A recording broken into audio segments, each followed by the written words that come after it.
একদিন এক শিয়াল এসে গাধাকে বলল, বনের রাজা সিংহ তোমায় ডেকেছে, তোমাকে সিংহাসনে বসাবে। এই কথা শুনে গাধা খুবই খুশি হয়ে দৌড়ে সিংহের কাছে গেল। যেতেই তার একটি কান কামড়ে ছিঁড়ে ফেললো। ব্যথায় ছুটে পালিয়ে এসে গাধা শিয়ালকে বলল, তুমি আমাকে কার কাছে পাঠালে? সে তো আমার কান খেয়ে দিল। শিয়াল শান্তভাবে বলল, বুকা, মুকুট পরাতে অসুবিধা হবে বলে কান খেয়েছে, যাও, আবার যাও। গাধা আবার সিংহের কাছে গেল। এবার সিংহ তার লেজ কামড়ে খেয়ে ফেললো। কান খেয়েছে মুকুট পরানোর জন্য বুঝলাম, কিন্তু লেজটাই বা কেন খেলো? শিয়াল বলল, সিংহাসনে বসতে লেজ সমস্যা হয়, তাই লেজ খেয়েছে।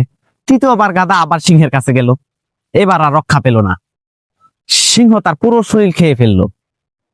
এরপর সিংহ শিয়ালকে বলল, সবাই খেলাম, কিন্তু মগজ তো খুঁজে পেলাম না।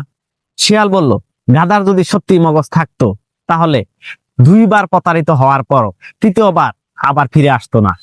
আমাদের বিবেক বুদ্ধির অভাবে রাজনৈতিক নেতারা আমাদেরকে গাধার মতো ব্যবহার করছে। বারবার প্রতারণা করলেও আমরা আবারও তাদের কাছেই ফিরে যাই।